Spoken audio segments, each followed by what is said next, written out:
We didn't farm organically until we came here because we didn't have enough acres to comply with organic standards. We had to buy in far too much forage and straw, etc. So I'm here with Eric Horn, master cheesemaker at Slackhouse Farm on Hadrian's Wall. Eric's busy putting the rennet. Is that right, Eric? Yes, that's right. Vegetarian rennet. Vegetarian rennet. How long does the whole cheese making process take, Eric? It'll take about 5 or 6 hours. And what does it do? Well, hopefully it will coagulate the milk so that we can cut it up with a knife.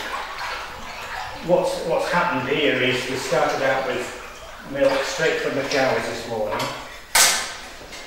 and came across here warm from the cows, and then I added a starter culture just to make sure we get plenty of lactic acid being produced, and then I've left that to ripen for about an hour and a half so that everything starts working okay, and then I put the rennet in.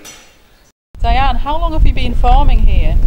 We came here 17 years ago this July. Wow. From Okay. West Yorkshire. Tell me a little bit about your cattle. What sort of cattle do you have? Well, they're pedigree Ayrshire's. We started the herd way back in 1978 when we first bought our first farm, and we built them up from 5 old cows that we bought from a dispersal sale. We brought the herd up here with us.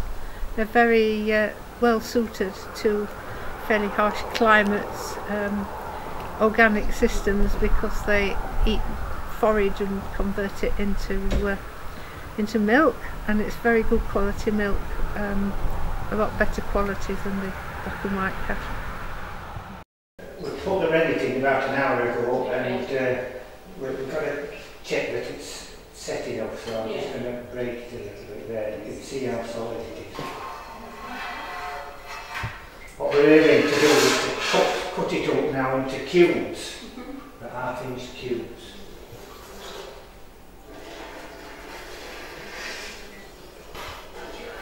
How long have you been doing this, Eric? Oh, longer than I care to remember. It must be about 30 years or something, but you know, people ask me this, and I mean, I can go back to when, even before I started school, my father used to take us to where they made the cheese. It wasn't much of a cheese factory. I mean, you just walked in off the road, there were no health and safety. You know, his job was to collect the milk from the farms. And now and again in the summertime they got too much milk and they used to take it to the factories. But as I say, there weren't anything bigger than this. And we went there as children, and that was our summer holidays really, going to the cheese factory. and we came up, I mean we lived in Yorkshire, down in West Yorkshire, but we came up as far as Hawes and Dent and places like that, places we'd never been to. Every farm retailed milk. It was the done thing to sell your own milk in bottles. I have done double batches sometimes and had it right to the top, and you know, if you slipped you could easily fall in. I could be the first cheesemaker to drown in his own cheese vat.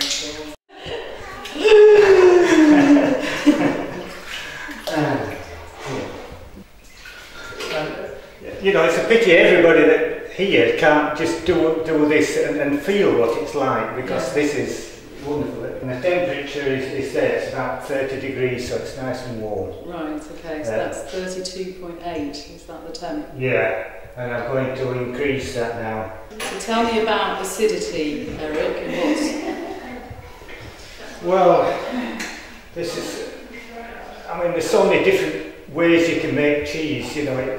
We try to stick to the same recipe, but every cheese is different because it's different conditions, the milk's different, the temperature's different. And what we're aiming to do is to increase the acidity, to get a certain amount of bacterial action, to increase the acidity, so that we've got something to preserve the cheese when we've made it like this. Right. So we've got to add starter culture, which is just an insurance policy really, because we've already got a culture, we've got a huge culture, we've got a vat full of culture. Yeah. We create the right conditions and the acidity will build up, the lactic acid will build up. Yeah, what I've done, this is an indicator. Right. And then this is sodium hydroxide solution, and what we're after is trying to find out what acidity we've got in the sample. In the old days, and they would use hot iron, red hot iron poker, like a red hot poker, stick it in the fire. When it came out, when it was red, then they would put that into the curd, stick it in the curd, and then pull it out, and you measured the length of the fibres. Right. That was stuck to the hot iron, and that gives you an indication of the acidity. And it works. People have tried it today and it works. So what's this next process, Eric? Well, I've got to let it settle let the curd settle to the bottom, right. And they will form a big mat, and I should be able to cut it up into like 10-inch blocks then, and they'll set enough so as I can turn the blocks, keep turning the blocks next.